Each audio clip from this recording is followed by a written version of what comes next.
All right, YouTube, how you doing? Welcome back to the channel. It is Thursday, March 27th. We have an 8-game NBA slate to dive into in today's video like we always do. I'm going to dive into each and every one of these games. I'm going to give you my prediction on the side. I'll give you my prediction on the total. Talk about any other plays like player props that we like within the game as well. But as always, guys, keep an eye down on the pinned comment of this video. That'll take you to all of my final plays, so I'm actually rolling with myself. If that does interest you, absolutely free down in the pinned comment. All right, YouTube, how you doing? Welcome back to the channel. I tell you guys I'm a dummy all the time. They don't suck. They've just been sucking. Get them down to -3 for more juice than Jose Canseco in his prime. Tell me you're new without telling me you're new. So don't go jumping down my throat in the comments, right? If you want to fade me, or if you do want to ride me, this still leaves a bad taste in my mouth, right? And remember, more chins, more wins.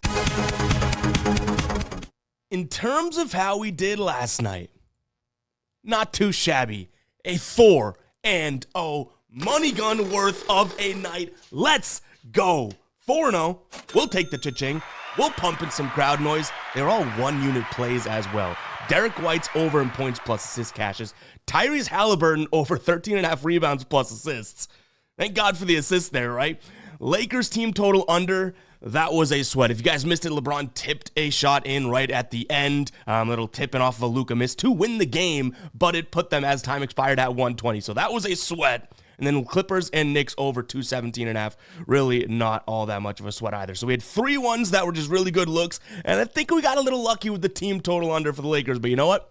We'll still take the cha-ching there. And our ride of the day, the soundboard is getting upbeat used today. The ride of the day also comes through Jamal Murray over 9.5 rebounds plus assists from Nelly here.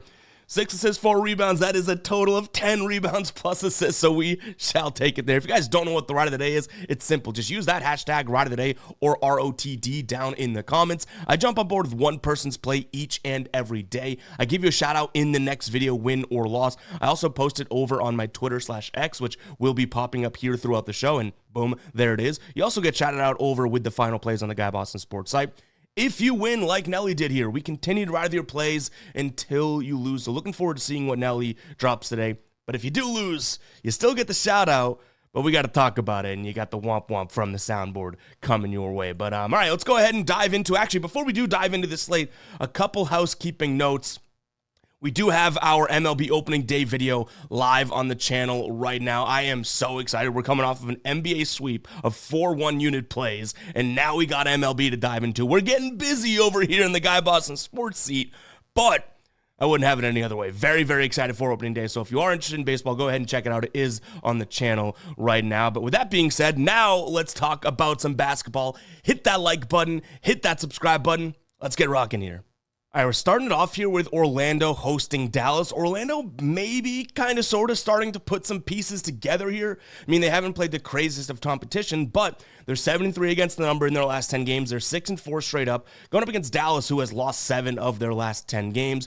We take a peek at the injury report. Anthony Davis is questionable. That's obviously a massive piece that we'll probably want to wait out to see what we got going on here. I think that I'm going to be looking at Orlando either way, but you might get a better number if Anthony Davis gets ruled in. You know what I mean? So maybe waiting could be the best move here. Reason being is that, yes, obviously Dallas, gets a huge upgrade with AD. I don't think that that's shocking to anybody.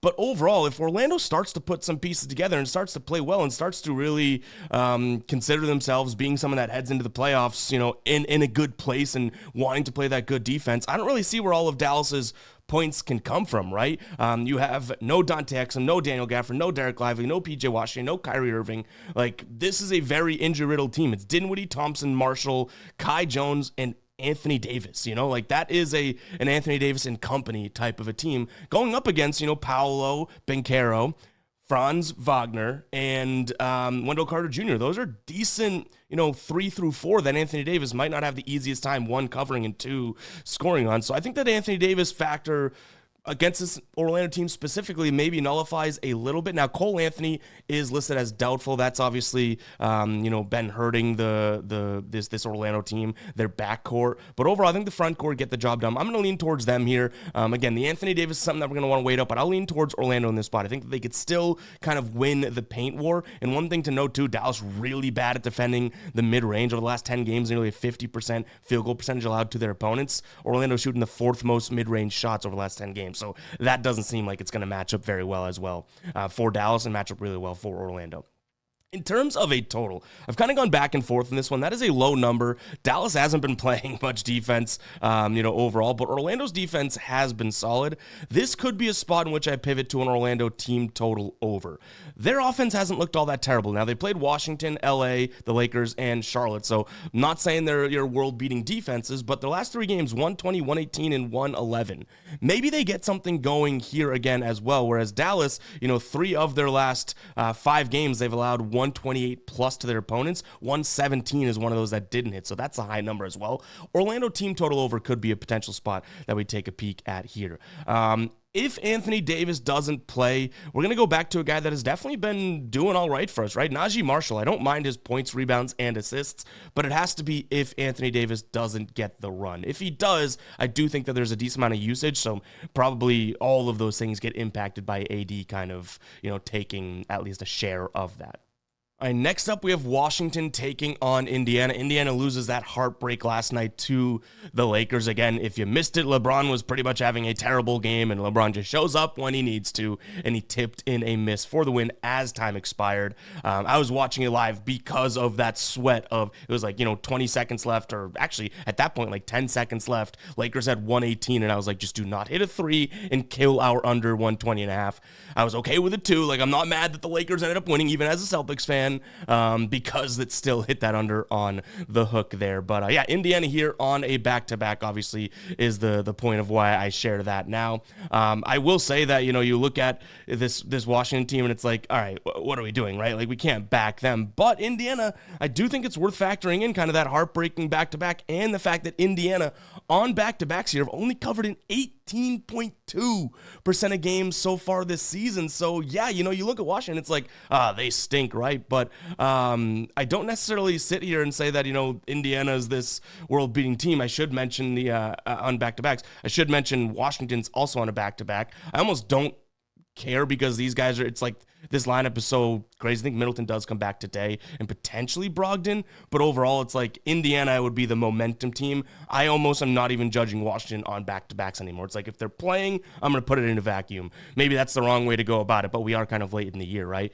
But either way, I'd still think 12.5 points. If I'm saying I'm weighing Indiana's back-to-back a little bit more, 12 points, 12.5 points seems like it's a little bit too much, especially after a heartbreaking loss, and then you go to Washington here. Am I leaning towards Washington in this spot?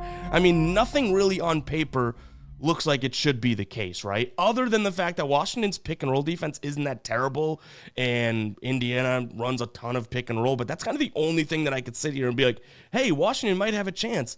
I'm going to lean towards them solely because of that 18.2% cover rate for Indiana on back-to-backs. It's just a little bit too, much for me to end up, liking. I also don't mind a couple player props, though, so I'd probably go into the player prop realm in this game more so than I would, even thinking about putting my hard-earned bread on Washington. So don't call me too crazy in the comments for liking Washington. I just don't think it's a good spot for Indiana, so it's by default Washington. But one spot that I would consider here would be Aaron Nesmith. I think that he could have a decent scoring night tonight. His line is at 12.5 for plus money right now. I wouldn't mind taking a peek at that. I will say that you're looking at a guy that has hit this in, 7 of his last 10 games. Head-to-head against his Washington team, he really hasn't looked all that tremendous. But, again, back-to-back situation here. I expect a guy like Nesmith to kind of take on a little bit more of the workload overall compared to some of the main guys here. Back-to-back so far this season, Nesmith has actually been pretty damn good, if I'm being honest. I mean, his last 4 back-to-backs, he's hit the over in 3 of them, 17, 30, and 14 in those ones that he hit it in. The one that he didn't was a 9-point game. He played 31 minutes, and he shot 36% from the field. So I think he could have a decent night tonight.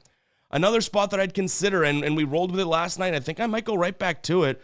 looking at Tyrese Halliburton here, over 13.5 rebounds plus assists. Should be a decent matchup for him.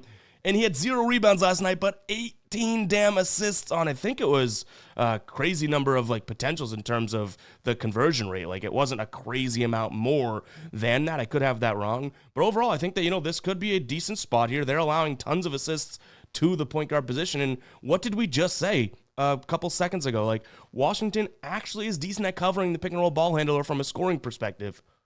So that was what the case was last night as well against the Lakers. So maybe Tyrese Halliburton has another situation where he goes out there and gets a decent amount of assists and doesn't have the best scoring night overall. So 2 player props I would consider. I guess I would lean towards the over in this one, but I don't think that I end up touching that one. Indiana's defense might fire back, so this could be an under, but that under ends up kind of correlating what I would think to Washington getting the 12.5, 13 points kind of well, because the lower this score is, those points become a little bit bigger, in my opinion. All right, you might think I'm crazy for leaning towards Washington, but you can't think I'm crazy for liking the idea of Luka to score 1 point tonight, right? Hell of a transition, Ev. Thank you. I try. Luka Doncic over on Sleeper, 0.5 points. That's not even the best deal that they have going on right now. Like I've been telling you guys, and I am throwing this down your throat. Pause, but it is worth it. Pause again. Play $5 as a new customer. Just place a $5 entry. You get $55. You 11x that $5. It's an absolute no-brainer, guys. Sleeper is really, really fun if you do like player props. You combine 2 or more into a slip. The more you win, the more you get paid out. Speaking of the payouts, what I think is really, really cool is that each and every play that you throw into your entry has its own dynamic multiplier. So there's no fixed payout structure of 2 for 2 is 3x or anything like that. No, each and every play you throw in there changes the payout and the odds dynamically. So go ahead and check out Sleeper Picks. That link will be down below in the description as well as the pinned comment. Couldn't recommend it enough. They have more squares and lines available than most other apps out there. They have alternate lines. A lot of cool stuff over on Sleeper, guys. And they are awesome for baseball, and baseball is now here. Check it out. Turn 5 into 55. If you win that $5 lineup, you get that as well. You know what I mean? So it's kind of a no-brainer. Check it out. That link will be down below in the description as well as the pinned comment. Let's jump back into the rest of these games. We got 6 more. Next up, Cleveland taking on the Spurs. I want to start with a player prop here, and it's a decent matchup, I would say, to some degree. You have some historical data that looks pretty good, and I do think that he could have a decent night here, especially just given the fact that he's been a really good offensive piece for the Spurs team ever since, their injury-ridden season kind of commenced, right?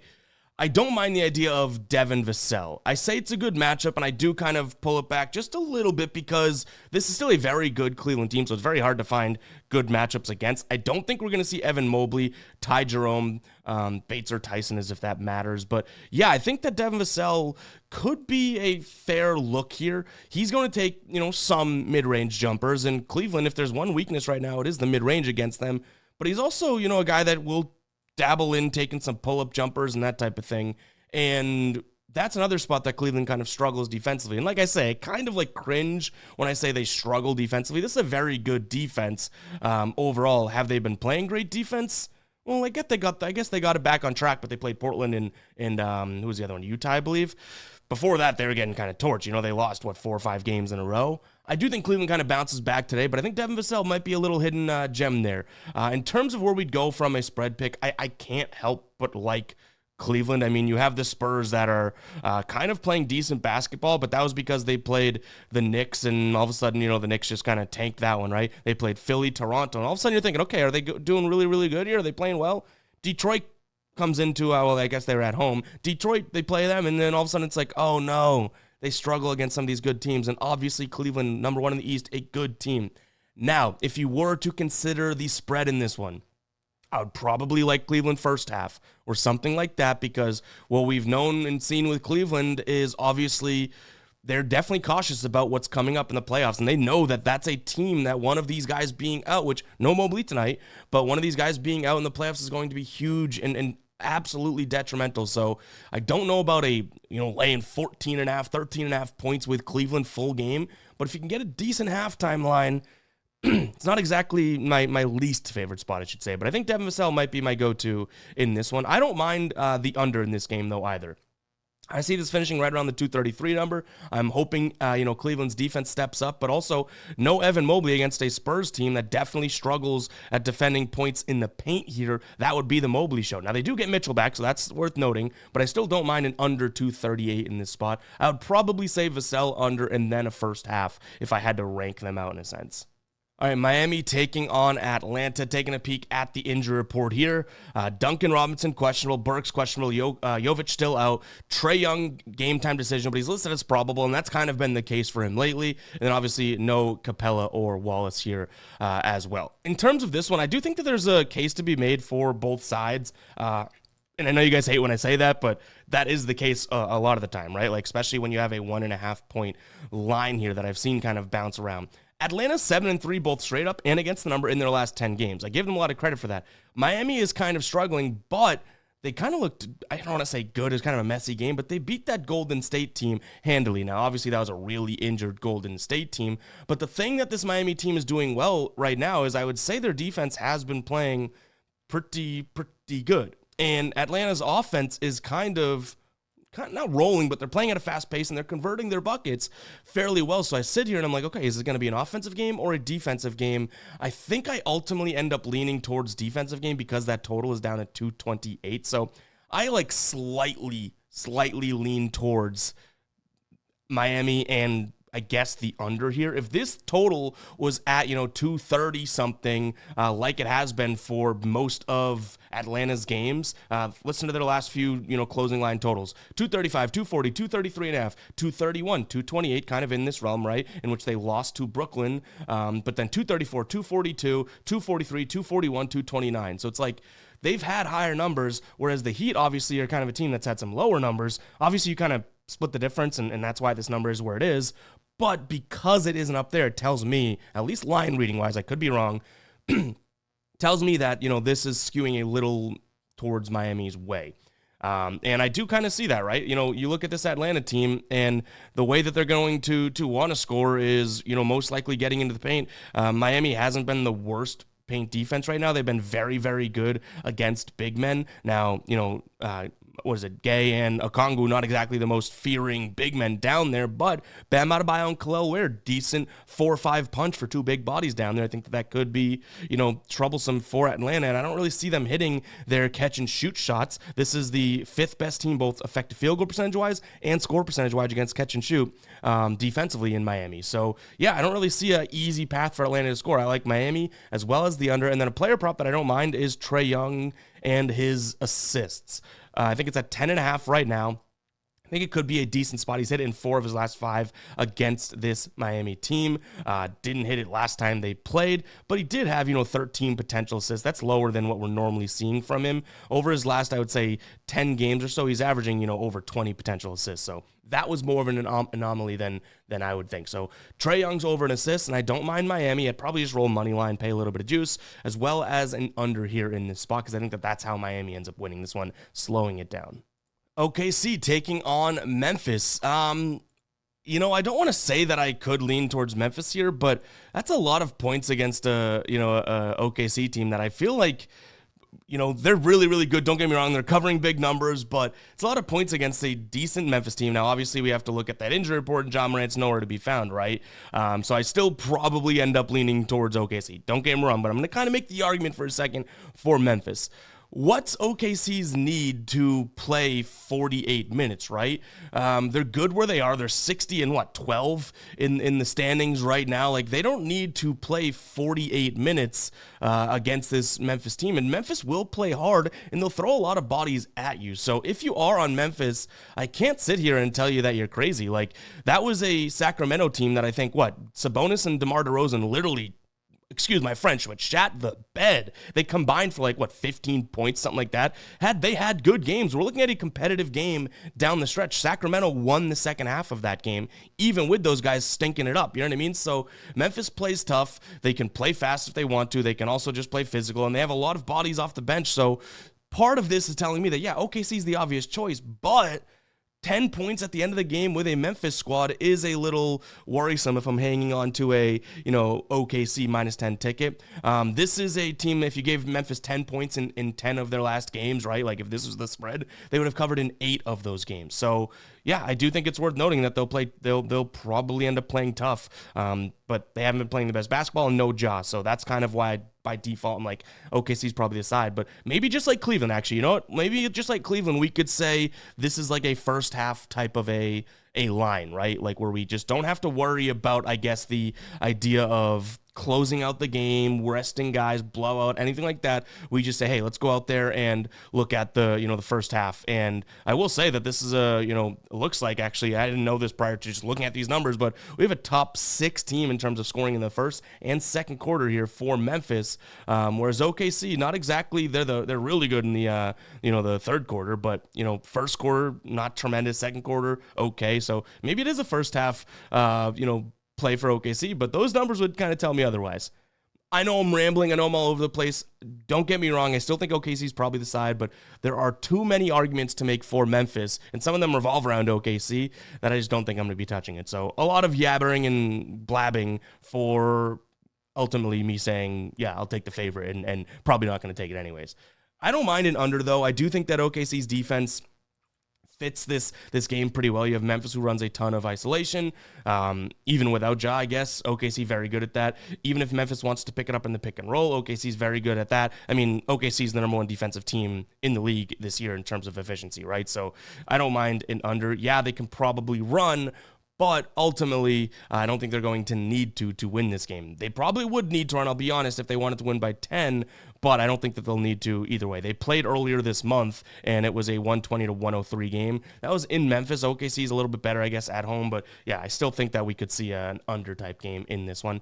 No major player props here, like I said, and obviously I'm a little back and forth. Like, this is kind of a confusing spot and number for me, so apologies if you listened to that last 2 minutes, but ultimately I'm going to lean towards OKC, and I guess the under, no player props.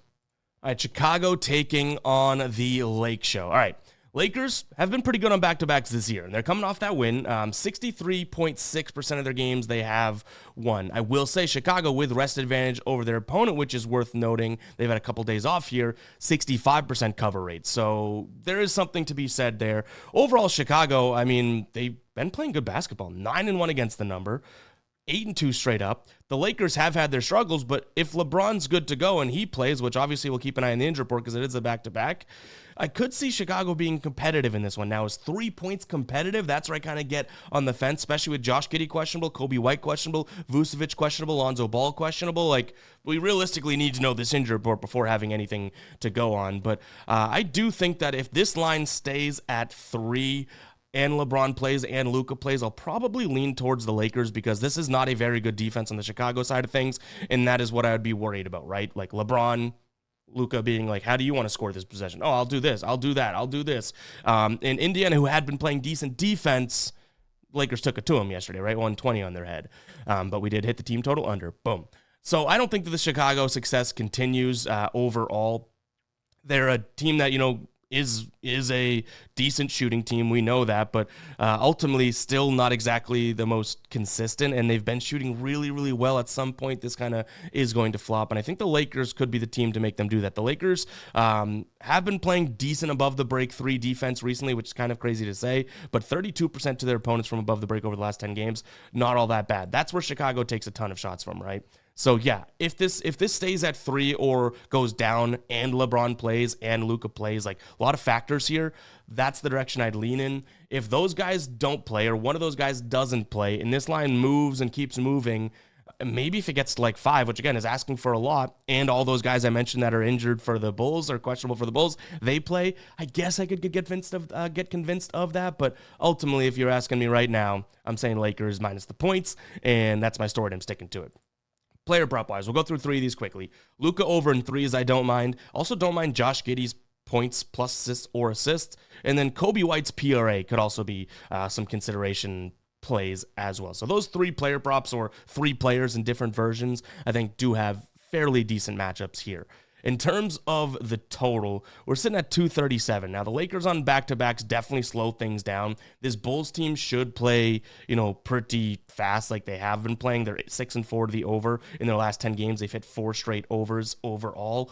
But like I said, I don't think that they're going to necessarily hit the shots that they've been hitting against this team. So I'm going to actually lean under 237 in this spot. I know it doesn't really correlate to me taking overs for the player props, but it is what it is. All right, Utah taking on Houston, the spot that I would look at in this game prior to even getting to a side or a total. If he plays, he's questionable, but I don't mind the idea of Amen Thompson over rebounds plus assist. Potentially even just leaning towards the rebound side of it. Filipowski and Kessler, good to go in the front court there for Utah. And obviously Dylan Brooks being a little bit smaller than Filipowski, but I think both those guys may lose their rebounding matchup today, whereas then you look over and you have Cody Williams and Amen Thompson. I'm taking Amen Thompson all day long. So, yeah, I do think that this Utah team can compete on the glass. They haven't been as good rebounding lately, but this Houston team's very good rebounding, but I don't love the matchup in terms of rebound opportunities for these guys. You also look at how Utah's been shooting the ball. They've been shooting a decent amount of threes, which those threes hit the rim, bounce off, and more likely that a small forward like Thompson would get those than, say, Alpi Sengun down there. So that would be my first look, rebounds plus assists. Like I said, if you want to just go rebound lane, I don't mind that either. I think that he should have a decent amount of potential assists in this matchup, though, and get the ball out in transition a lot, which, yeah, he might score, so maybe points plus I like Amen Thompson today, but I would say rebounds and assists, rebounds, and then points. If you like his PRA, because I'm kind of mentioning all of them, I don't necessarily mind that overall. He's hit his PRA in 3 straight games against Utah, so maybe the more we think about it, maybe that is kind of the move that we gravitate toward. I think his PRA line is like 26.5. So anyways, that's where I would go first and foremost. In terms of what we have from a side here, this Houston team is obviously the better squad. 9-1 in their last 10 games. They're not exactly covering, and this is a damn big number. Obviously, and they haven't covered. If you gave them a 12.5 point spread in their last 6 games, they haven't covered it. And they haven't covered it in 7 of their last 8. They haven't covered it in 8 of their last 9. So this is a big number. But on the flip side, you give the Jazz in their last 6 games 12 points. They haven't covered that, the plus 12, right? Plus 12.5. They haven't covered that in 5 of their 6. So I think ultimately this one comes down to I'm going to lean towards the better team. But much like we've already talked about some big numbers on the board today, kind of like a Houston first half. It's getting late in the year. I think some of these more consolidated, smaller sample size plays may be smarter. You're more likely to get 24 quality minutes out of your team than you are 48 towards the end of the season, right? Especially when Utah likes to run. Houston doesn't like to run. What if at the end of this game, Utah's like, hey, our legs are still working. What are you guys doing? And Houston kind of dogs it, right? So first half is probably a good Houston look for me. I don't mind an over either. I think it's a little bit too low. I just kind of mentioned, I think Utah could say, hey, first and foremost, let's make sure to run. And that could up the pace a little bit here. And it also kind of favors the Amen Thompson look because this is a Utah team that likes to run but can't stop a nosebleed in transition. And Amen Thompson loves to run in transition. So, yeah, more and more I say maybe Amen Thompson PRA is the main look here. But just keep an eye on the pinned comment taking you to the final plays to see what we ultimately end up rolling with, because though this is a big number, I think there is some value in this game. And before we do move on to the next game, guys, the last game, go ahead and comment 27. You made it past the 27-minute mark in this video. Truly, truly appreciate you spending some time with me. Make sure to go check out the MLB video as well. I am about to get no sleep and be very busy here on the channel, but you know what? We wouldn't have it any other way. MLB is an absolute grind, but if you were here last year, you know how much fun we had with it, and that's something I take pride in, on this channel, right? Like, there's a lot of people out there that'll just go through the plays and, are more robotic and whatnot. I clearly like to put on a good video and have some fun, win or loss. So in a sport like baseball that doesn't necessarily have the fireworks always, I love the fact that we can kind of bring that to the table, and our community is awesome. We have so much fun in the comments. So yeah, go ahead and check out that baseball video, but comment 27 if you made it this far. You heard my little rant there. Sacramento taking on Portland. Malik Monk is listed as questionable in this one. I think that he's proving how big of a piece he is to this squad. Portland coming off of a couple straight losses, but it was to Boston and to the Cavs, and they had looked decent before that. Sacramento are not playing good basketball. 2-8 in their last 10, 3-7 against the number. I do think that they bounce back in this one, but okay, sound of the cycle alert alarm, because if you guys have been following along all NBA season, this Kings team has like a stranglehold on me. I don't know why I see potential in them. I like their lineup. I think they have a good squad. and they just keep on letting me down and letting me down. So this is like a reverse bias play, right? It's like I like the Kings, but I hate the Kings because of how much they've been on the DMB list like 3 times this year, yet we keep going back to them. But I do think that they'll have really a ton of success in the pick and roll here. This is a team in Portland that, when they do hit their threes, which they've been shooting a lot above the break threes, they more so come from a catch and shoot perspective, which Sacramento isn't all that bad at defending. They're not exactly a good perimeter defense, don't get me wrong, but from a catch and shoot perspective, and Portland obviously kind of through and through is a team that likes to take it inside. Right now, they have some injuries to note as well. Ayton's out, Williams is out, Jeremy Grant's doubtful, Kamara is questionable. So obviously some guys that do play down low are either out or questionable. And I will say that does favor Sacramento. And I don't think that the Sacramento team is going to sit there and go, okay, Sabonis is going to give us 8, DeRozan's going to give us 10. Like, these guys should bounce back. So Sacramento -6 is actually a play that has a chance of being a final play today. But damn, I just keep leaning towards Sacramento, right? In terms of what we have from a total, I don't mind a team total over for this Sacramento team. I think that they could have a decent time scoring today. Though Portland's defense obviously is good, we saw them have some serious flaws against 2 really good teams. If Sacramento steps up today and plays like an above average team, it's almost like when Portland's losing, which I think they will today, right? And I've been wrong plenty. They are letting a lot of points and the defense just collapses, you know what I mean? But when they win, it's like their defense is firing on all cylinders. I do kind of like the matchup for Sacramento's offense, so I'll lean towards their team total over. In terms of player props, we don't have anything as of right now. Let's see if we can pull something up really quickly that we had a note on here of a consideration. I guess, Kamara and Denny Avdia looking like they could be decent looks. And I also do have noted here DeMar DeRozan over 4.5 assists. I think that he could just have the ball a lot and just kind of have a ton of usage today. So maybe points plus assists, but also just 4 assists there. He's hit it in 75% of his recent games against this Portland team, which is obviously good, in 7 of his last 10 games. So yeah, DeMar DeRozan. But again, we just kind of have those as notes. We haven't dug fully into those, this morning as much. Like I said, we're really busy. We got baseball and all that. So yeah, we got a lot on our plate here. So apologies. Again, they're just notes. I don't have the ins and outs and the numbers. But if we do roll with those, you know that I do end up liking it, right? But guys, it's going to wrap it up for today's show. Hopefully you guys did enjoy. If you did, you know what to do. Hit that like button. Hit that subscribe button. We'll catch you guys in the next one, all right? Peace out.